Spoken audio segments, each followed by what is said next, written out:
Let's talk about working out with a Picc-Line or a port today.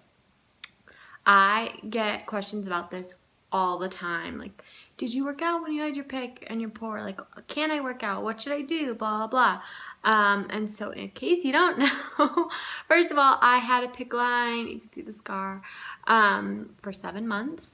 I now have a port, which I've had for almost 3 years, 2.5 years, and I'm a certified personal trainer through the National Academy of Sports Medicine. I trained and worked while I had my Picc-Line in the whole time, and I have also worked out while having my port in. So I'm going to share with you what I've learned through those experiences, and what you can and can't do. A little disclaimer, I'm not a nurse or a doctor, physician of any sort. So what I'm sharing with you is what I learned from my nurses and doctors, and also just experience because I'm someone who will push the line. So I figured out what does and doesn't work for, at least for my port and Picc, and then based off recommendations from my doctor and nurse. I know that different doctors have different stipulations, so keep that in mind. I'm sure there will be somebody who has some medical degree who's going to comment on this video. So that's fine, you know, give your advice and what you know, but I'm sharing what I do.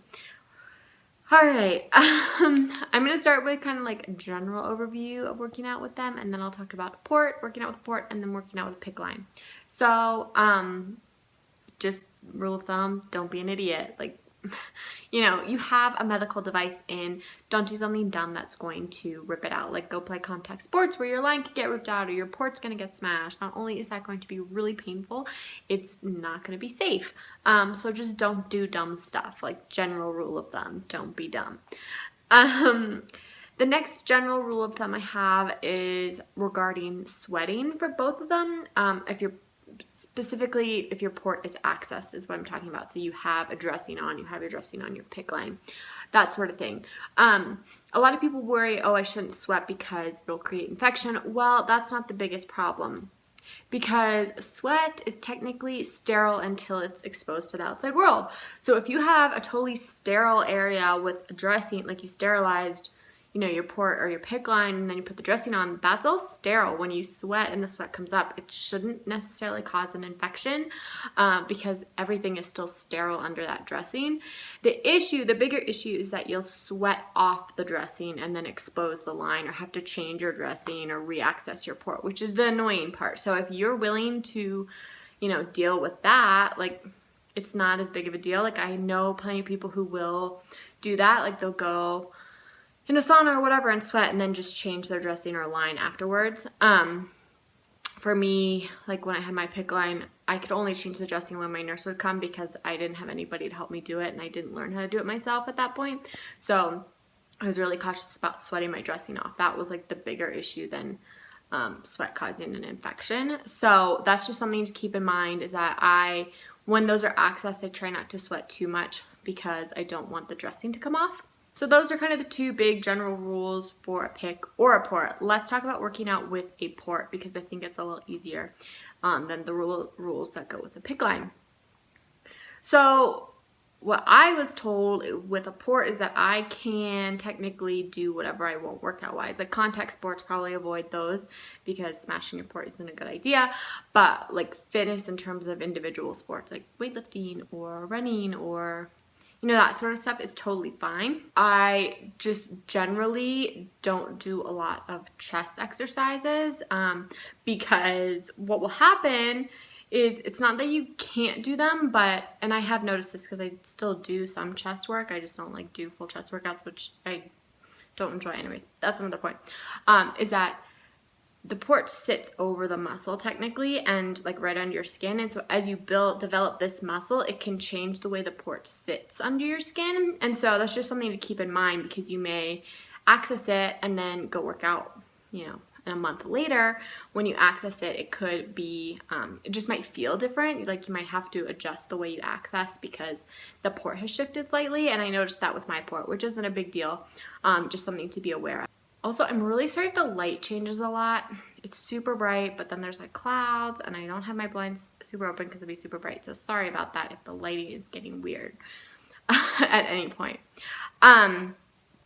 In general, also when my port is accessed, I don't do a ton of upper body work. I might do some back work, or lighter upper body work, but I won't go like super heavy on my upper body when my port is accessed and the needle is in, just because I don't like it I don't want to like push the needle out or, you know, like injure it or like drop a weight on my line when it's accessed and like break the needle or something like that.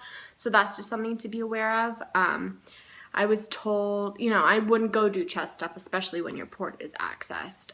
But I've done lightweight upper body workouts with it accessed as long as I'm not sweating too much again. So those are kind of the main rule of thumbs. I know some doctors tell you like not to do any heavy lifting when your port is in. Obviously you want to wait until everything is completely healed before you start working out, especially doing upper body stuff, because you don't want to break open the stitches or, you know, mess up any of the healing process, because that really needs to heal fully before you're like going at it. But like a port is much easier. Like that's one of the reasons I wanted to get a port instead of another Picc-Line, is because with a port I could still do a lot of working out. Where with Picc-Line it's different because you're accessed all the time. I knew I wouldn't be accessed all the time, so I'd be able to work out or sweat or whatever. It makes life a little bit easier. So that's my big thing with a port. So let's talk about a Picc-Line.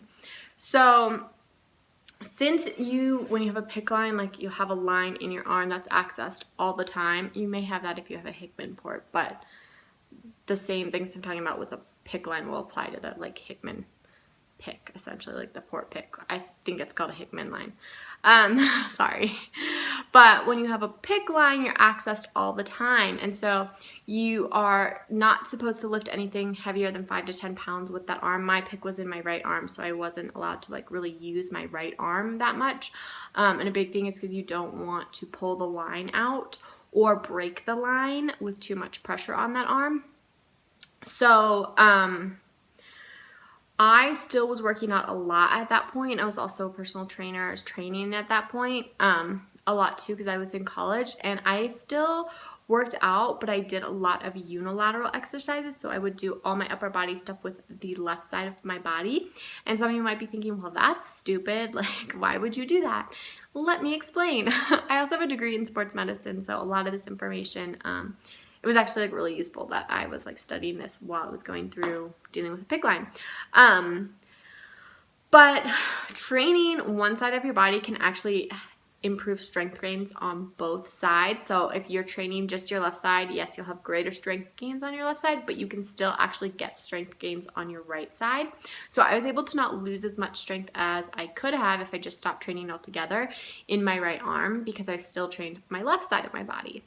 And then I was quickly able to even everything out once I got my Picc-Line out, because I had maintained some of the strength in my right arm.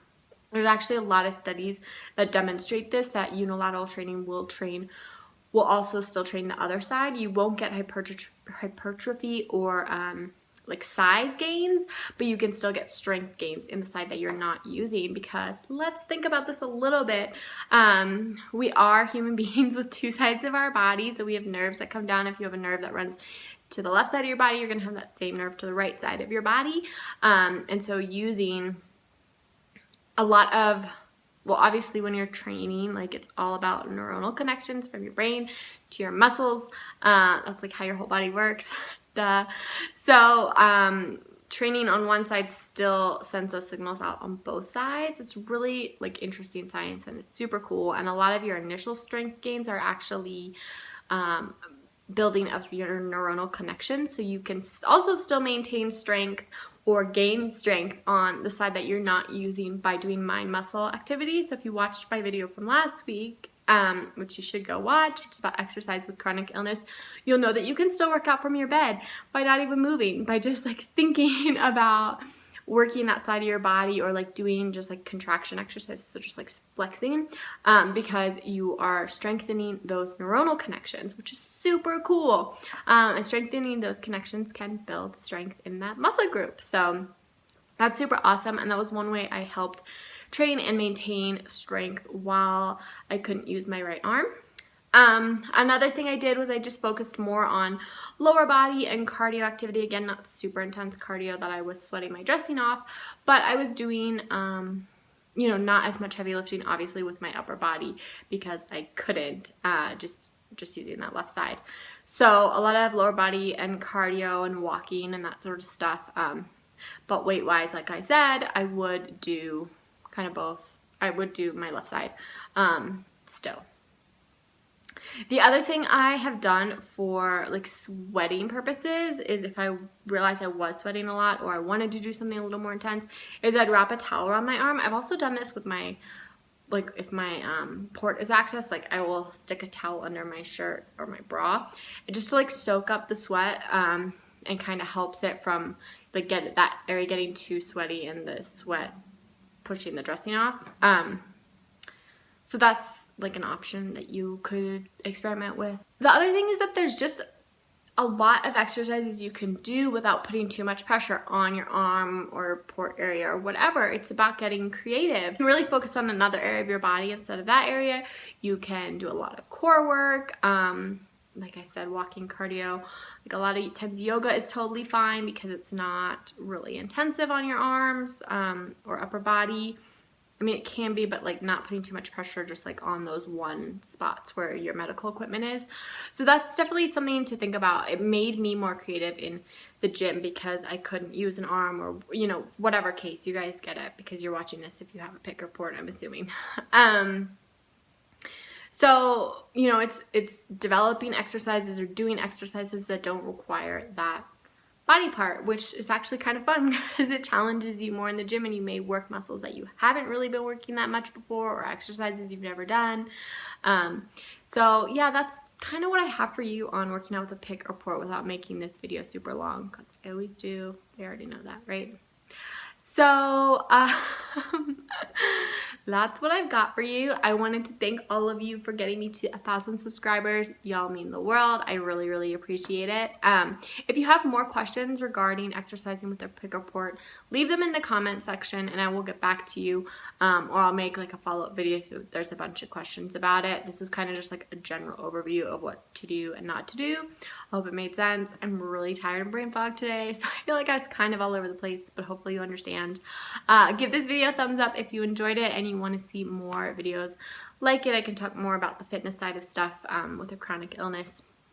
People seem to enjoy that. But I also always take video suggestions, so leave those in the comments as well. And then hit that little red subscribe button to help support my channel. It means a lot when you do. And share this video if you know somebody who might find it useful. I'll see you guys next time.